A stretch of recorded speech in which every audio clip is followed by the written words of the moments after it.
To the February 9th Groseal Township Board meeting. Let's start with the pledge. I pledge allegiance to the flag of the United States of America and to the republic for which it stands, one nation, under God, indivisible, with liberty and justice for all. All right. Okay, do we have any additions or deletions to the agenda? With none, can I get a motion to approve the agenda as presented? Motion to approve. Second. Oh, got a second? All in favor? Aye. All opposed? Motion carried. Thank you. Brian, no presentations tonight? And nothing from emails? No. Can you make one last look? Okay. Anybody from the audience, any public comment? You get 3 minutes on anything. Doesn't have to be on the agenda. Is there anybody that wants to say anything about anything? All right, just making sure I'm not tall enough to see over that. All right, we good? Everybody's good for that one? Okay, thank you. All right, Kevin, why don't you do the consent agenda?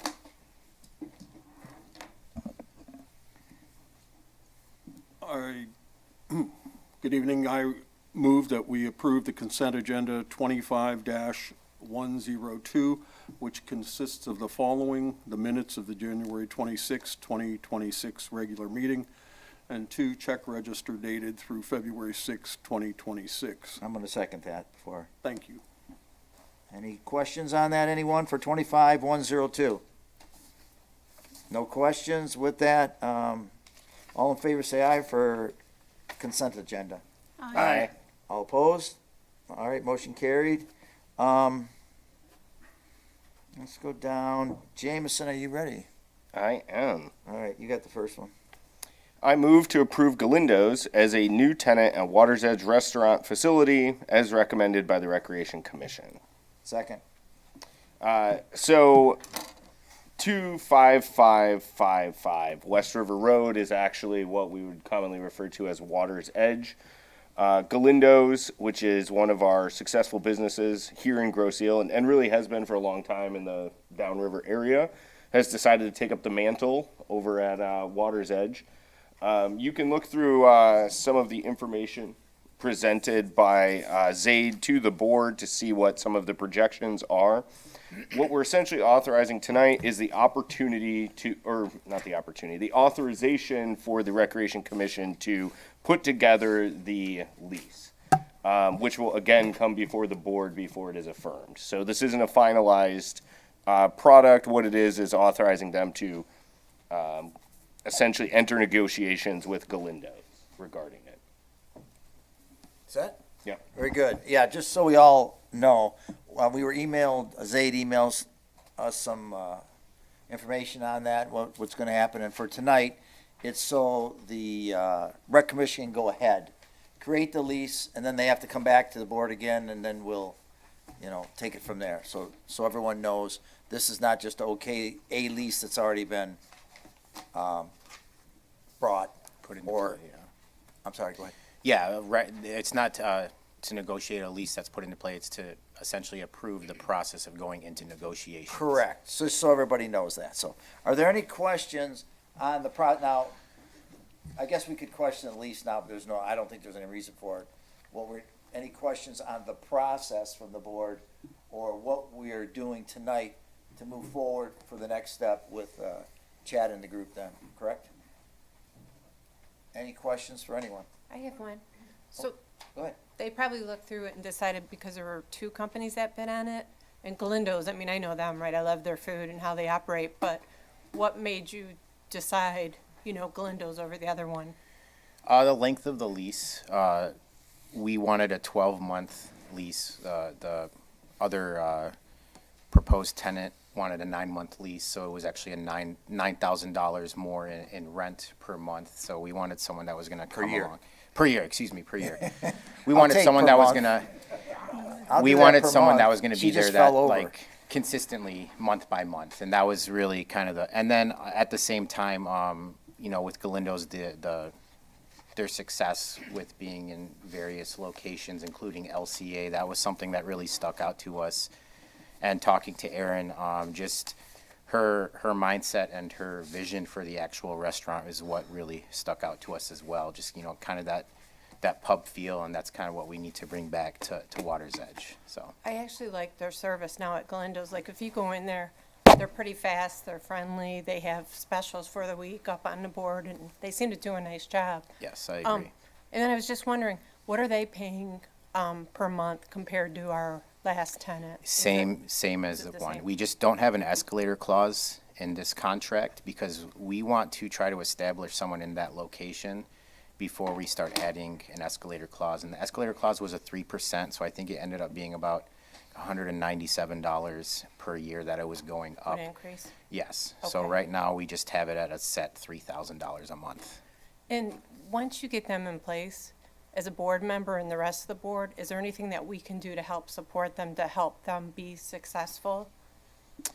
I'm showing up, I'm sure. That's the biggest thing. Just, you know, promoting them. Like I said, they're a successful business, and the more people we have there, the more it helps the complex. I think that's what's so nice about having a restaurant on that complex is we help them with business from the golf course, and their people coming into the restaurant helps us by showing up to the golf course as well. So it's kind of a win-win situation for us. I like the idea that we can call ahead on the boat and ask them to have something ready, so I think that'll help get them some business too.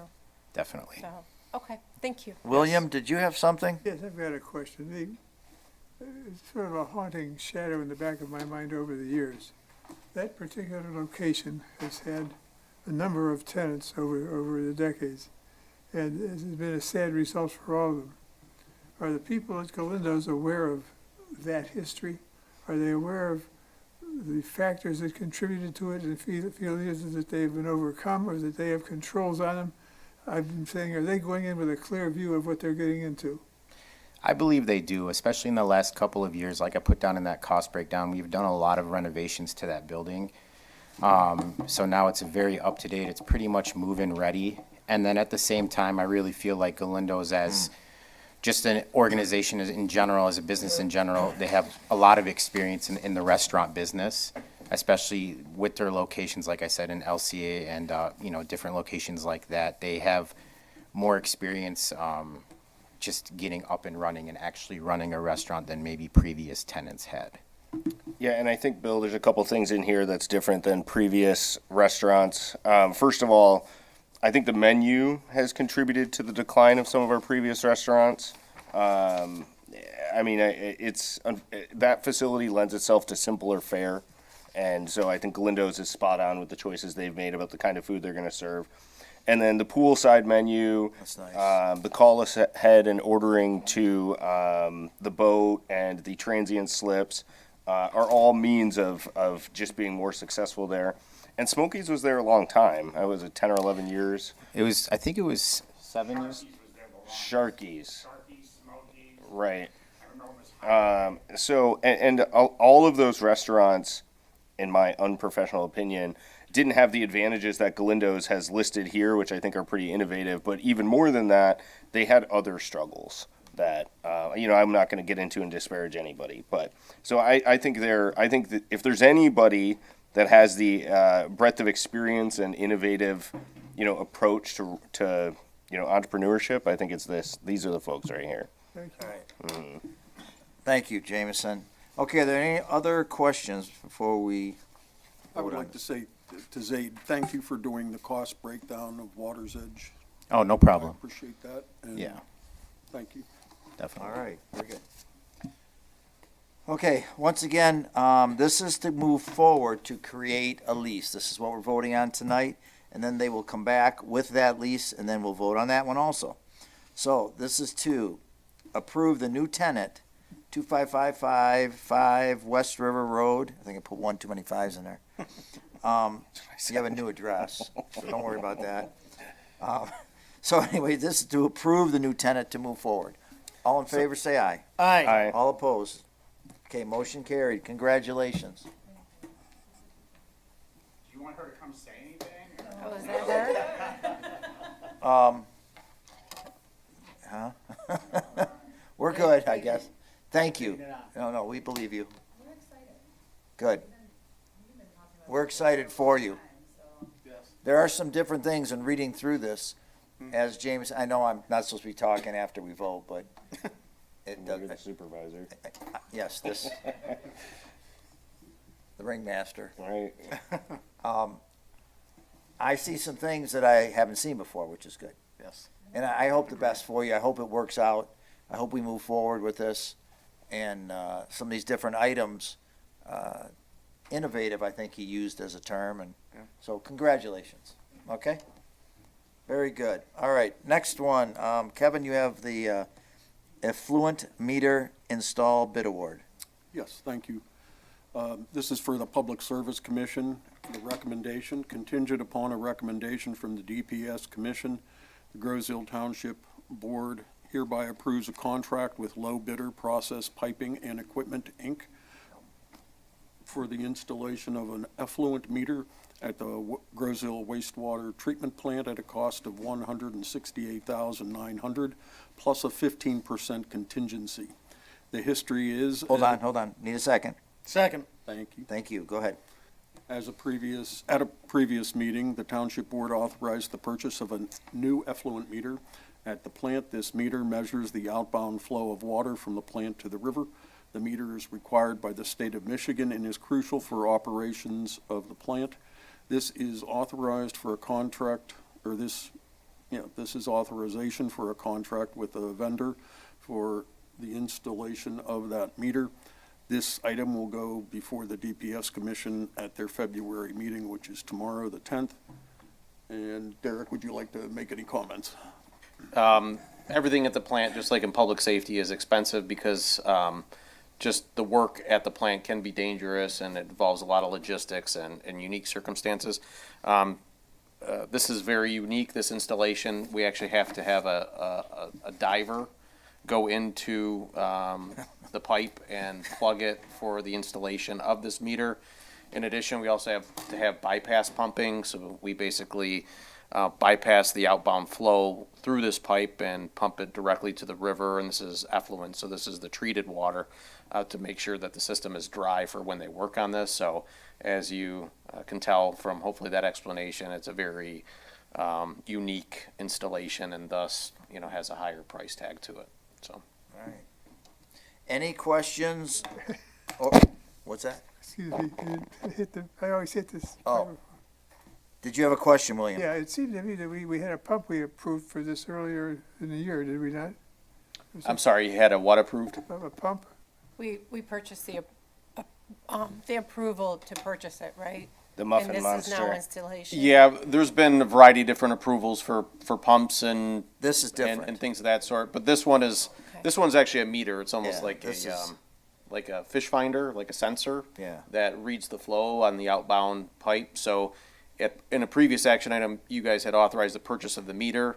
This is actually the installation of that meter is what you're, What's the total cost come to for the two items? right around 200,000. The meter was about 30 grand, and then this is 170 or so. There is some contingency in there because if we have the opportunity to be able to install a valve on the outbound side of this meter, we're going to try to do that so that in future work that's done on this pipe or this meter, we would then be able to shut the flow off rather than having to have a diver go in and do the install. So that's why we have that 15% contingency, and we'll determine when they get involved in the project whether that's possible or not. So. For the future, I anticipate that would be a big savings if we ever had another similar circumstance, would save a lot more. If we had the valve there, we would. Yes, that's correct. Yep. All right, thank you very much. Anybody else, questions or concerns? I just, really quick, I'm just a little surprised about the Monroe Plumbing and Heating. That's $100K difference between the bids. Is Yeah. that pretty typical? On a project like this, it is, because they're using subs as well, and depending upon the sub that they used, like the diver sub is different between the two of those two vendors. Okay. The bypass pumping is a different vendor between the two, so I think that's probably a factor of the pricing on the subs that they have. Have you used this company before? Yes, Yeah. both these companies have done quite a bit of work at the Okay. plant. Yep. It just seemed like a big Big difference. difference, yep. Yeah, I think at least in my experience with government contracting too, some companies will just throw something against the wall and see if it sticks, Yeah. and sometimes it does. That's a big one, though, 100K. Not just in government. So, All right, thank you. Any other questions? All right, action item number 2. This is for the install of the effluent meter. All in favor, say aye. Aye. All opposed, say nay. Okay, motion carried. Thank you. No discussion items tonight. You good? Yep. All right, go ahead. Clerk's report, Jameson. Okay, so Rec did not have a meeting this month because they met at the tail end of last month to talk through the Galindo's proposal.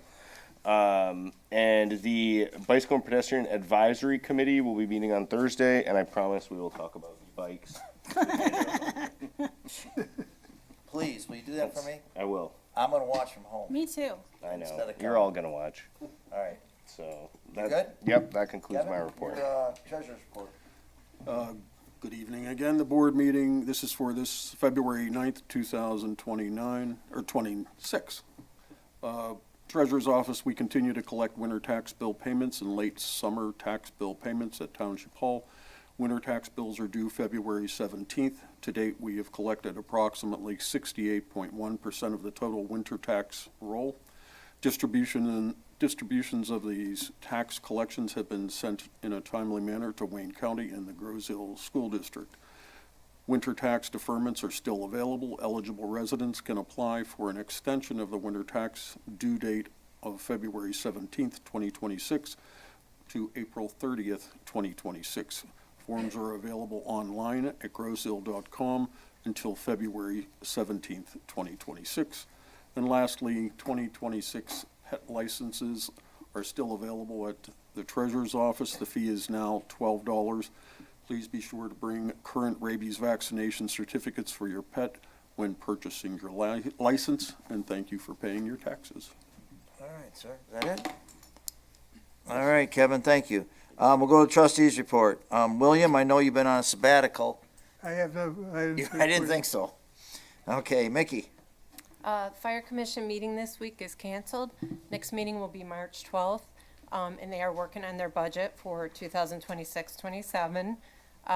Open space, we had a special meeting this weekend. Derek, thank you for coming. That was really helpful. We discussed the encroachment policy and next steps, and also working on a budget and our need for a millage. It's been a really long time since we had a millage. We think a very small one would help us to continue to maintain the trails. So we'll be saying more about that in the future. The next meeting will be March 3rd. And then on the Grosse-Ile Nature and Land Conservancy, Tuesday, February 17th, The Secret Love Life of Birds. From 6 to 7:30 p.m. at the Resource Center on Macomb. And then on February 21st, Tracks and Scat from 1 p.m. to 2:30 p.m. And that's it. All right. Okay, Mark. So the zoning board does not have anything scheduled for this particular month at this time. I'm still in talks with Sean, our new DPS director, regarding some ordinances, and other than that, I have nothing else to report. All right, Mark, thank you. Margaret? So I'm going to start out with communications, and I'm going to read this because I want to make sure that we clear everything up. That's kind of the questions around Code Red. So there was confusion regarding the Code Red that was made on Saturday, and I just want to clarify a few points. So some residents who signed up for Code Red reported that their cell carrier displayed the call as originating from Russia. So this occurred because certain carriers display the number with the leading 7, and 7 is a country code for Russia, just like 1 is the United States country code. So while others display the same call using a standard 10-digit, some of the carriers confused it and used that 7 as the Russia. So I know a lot of people were concerned that the call that came up for the Code Red said it originated from Russia, but it did not. I can absolutely, positively assure everybody it did not. A second concern raised was the mispronunciation or misspelling of residents' names and Grosse-Ile. So this is also related to your cell carrier systems and the automated voice translation algorithms. So online, I said it's machine learning. That's what it is. But as simple as I can make it is just the translation algorithm. It's not with township input. If you put your name into code red correctly, I promise it's correct. It's as you wrote it out. So even with live human callers, I have to assume, I don't know about everybody else, but anytime I'm talking to somebody, let's say I'm talking to Comcast or Xfinity, whatever they're called now, I have to spell out grow zeal. I have to say it. There's 2 words. I have to actually pronunciate it. Sometimes they'll pronounce it wrong. I don't actually care as long as we're all on the same page and they have my zip code. It happens. So to expect the, voice to text to come through correctly on your cell, from your cell carrier, I'm going to tell you right now, it's going to be slim and none. We tested out a couple today. It just doesn't come out as grow zeal. So I just want everybody to understand it's not the township, it's the cell carrier, it's just the way the machine learning works. So you can think of it as an AI function if you want to. But we are working to minimize these issues. Brian actually texted and called us today with, we were testing some things out. So we're working on that voice to text technology, but again, that is more your carrier. So both Code Red and the Communications Department are actively working to resolve the concerns. I think this is going to be a very short-term round of growing pains. I think we can get it under control. And I just want to say, it does not reflect a lack of professionalism or responsiveness. It's just, again, growing pains. Code Red is a national company. They're having issues all over the place. They're trying to get everybody back online. And I think we're going to be where we need to be very soon. So that's it on the Code Red, debacle, if you will, or situation, however you wish to view the situation. Police.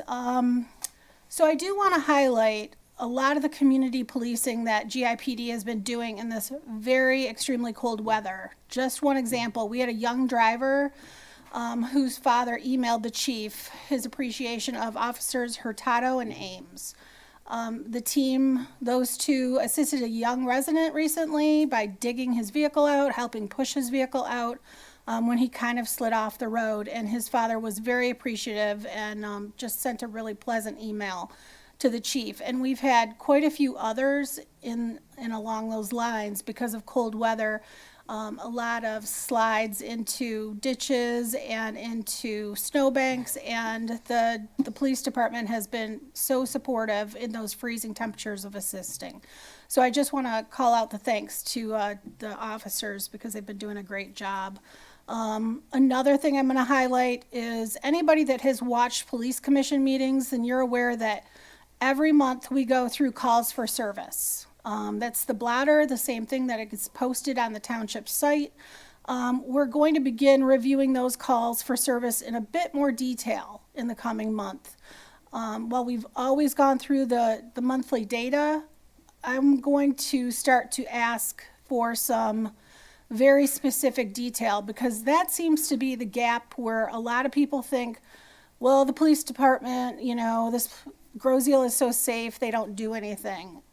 I think we're missing some information. I don't want to alarm anybody, but I want to make it clear that, we're not that much different than surrounding areas, right? We do get situations that are defined as home invasions. We just had that recently. We just had a stalking situation recently. We just had malicious destruction of property that also included assault on 2 of our officers. So when I say and when I ask for certain things like 24 officers on a shift, it's not, again, I'm not trying to be the police department's union rep. I am trying to ride the line of resident safety and knowing and listening to what the police department really needs to do their best and provide the coverage that residents do need. So I do think I'm going to get into that detail a little bit more, and I'm letting everybody know that this does get discussed at the police commission meetings. So if there's any questions, you're always welcome to reach out and ask as well. Hey, Margaret, I should have thanked them too. Saturday night, we had a really strong smell of smoke in our house, like wood burning. And, you know, we opened the back door and the whole yard, you wouldn't believe how strong it was, and nobody's having a bonfire this time of year. So I called and got dispatcher Brosnick, and she sent a car out, and then we kind of drove around the block, and it just turned out some people were getting work on their chimney. And they must have lit it and it caught or did something, but anyways, I wanted to. Clean, it was filthy, something, yeah. I think they were doing more than that, and so it smoked up the neighborhood. But anyways, it was really nice. She was great on the phone and had a car out there within a couple of minutes. So I just wanted to thank them. We appreciate hearing that from residents as well, so thank you. Did you check for a permit? I can't. I'll tell you why later. I'd like to add a couple of cents into this conversation. There's been a couple. Comment on other people's reports. Oh. Unless it's your report now. I think Margaret was okay with that one. Yeah, I was, thank you. Didn't mean to step out of line there, gentlemen. What, Bill, what did you have a, I was talking to Bill. oh, Unless Joe wants to allow it, of course. oh, Bill, what do you have? Where are you I've going? had in my own personal experience a couple of events similar to what Margaret's talking about. And when they're there, you appreciate it, you never forget Okay. it. Yeah, we always appreciate hearing the positives, Bill, so thank you. All right, thank you for your comments. Derek? Good evening, Mr. Supervisor and members of the board. Just a couple of quick items this evening. For you, for your liaison responsibilities, if you could do us a favor and make sure that your commissions know that you need to pick a chairperson and the other various positions on your commission. That's, some of you have a vice chair and a secretary, so those have to be done before April. So just a reminder to your commissions to do that. The township is, currently has opening, the voting opportunity for the Toll Bridge logo.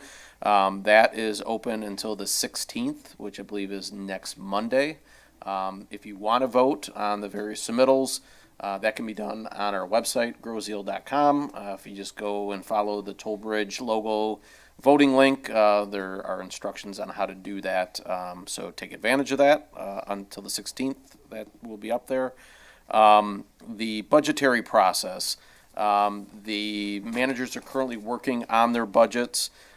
We have tentatively scheduled the week of February 23rd through the 27th, budget meetings with the department managers, and traditionally that has been myself, the finance director, the supervisor, the treasurer, and then the liaison to the department or the commission that you represent. So you will be notified, hopefully, from your manager when that meeting will be taking place. Teresa sent out a scheduling email with a variety of different dates and times for your managers to select which meeting date and time they would prefer, so coordinate with them on that.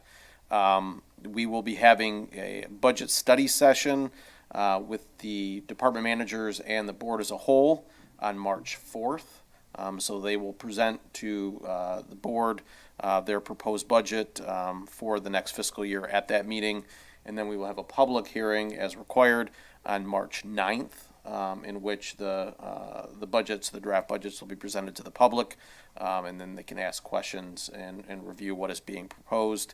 And then March 23rd would be when we would adopt the budget as we're required to before the end of March. So it has to be adopted by April 1st. We have a DPS meeting tomorrow, as was mentioned earlier, at 7 o'clock. Our next Bridge Commission meeting will be next Wednesday. If you're interested in attending or watching on TV, we did receive the 70% plans for the Toll Bridge improvements on the, I believe it was the 4th of February, so that is on schedule. And we'll be discussing those plans and cost estimates for the project, which accompany those plans. We'll be discussing those next Wednesday. There is a very dedicated group of volunteers that have been working on the 250-year anniversary, and they have a meeting taking place this Wednesday at 6:30 to discuss those plans. So if you have any interest in attending or participating, I'm sure they're looking for volunteers to assist with that celebration. And that concludes my report, unless there are any questions. Oh, go ahead, sir. You said the cutoff date for the commission's elections. What was it, April what? Just needs to be done before the end of April, or before the beginning of April, I'm sorry. Before the beginning of it? Yep. Okay. Thank you. Thank you, Derek. Yep. And, I'm sorry, one more. I know, I thought I was done, but I'm not. Said one. Well, I know, I mean two. The birthday celebration, 250. Yes. Can I get in contact with you to get more information on that? Yeah, absolutely, or Chad. Chad's been heavily involved, the Historical Society, you could talk to them as well, but you can coordinate it through me, I have no problem That's fine, thank you. facilitating that. I'm Yep. good. I'm done this time. Email from Margie sent out emails to the whole board, and all the commissions and committees are invited this Wednesday at 6:30. We'll have light refreshments, and we've got like B-Pack's gonna be here, Jagger. Wait, So I don't recall seeing that particular email. When did it go out? Chad, say that again, so I just want to repeat that so everybody Pretty can, good about that. because I'm not sure anybody can hear you. Just, Margie sent out an email that supposedly went to all the board members about the meeting this Wednesday. I know it went to all the No, sir. chair people, the chair of their commissioners and stuff. We got quite the group coming this Wednesday at and where is it? here. In this room? Okay, Wednesday at 6? 6:30 refreshments at 6. Wednesday at 6, refreshments, 6:30 the meeting, Yes. for the 250. Okay, very good. No yellow shots are allowed in this building. That would be nice. Well, Thank you for not sharing that. Party poopers. Okay, yeah, very I'm not good. sure if everybody got that email. I know I did not. I remember seeing it. Yeah, but it was a little while ago. Yeah, Yeah, Maybe probably got Okay. I buried. overlooked are it. you good? All right, there's a couple of things in my report I wanted to reiterate. I got some phone calls, got some emails. I put out I'm not sure, when did we do that, Brian? Last month? Did I put that Facebook? Oh, Was that Oh, last? it's the spotlight? Yeah, That was like right at the end of January. end of January. Okay, so it wasn't too long ago, but I just want to make sure this was clear. On the toll bridge, we're looking at some changes. I'm going to be just kind of brief with this. What we're trying to do is get you back onto Groseal when the other bridge closes, because we know leaving Groseal wasn't that big a deal. Getting back on was. So we're looking at adding another toll booth, having 3 lanes coming back onto Groseal where we can switch that, and one lane coming off. That's just one of the basic changes we're looking at. But I just wanted to let you know, also along with the webcams that we put up, we're doing everything we possibly can to make it an easier drive home, if it's from work, if it's from pleasure, it's from doctor's appointment, whatever.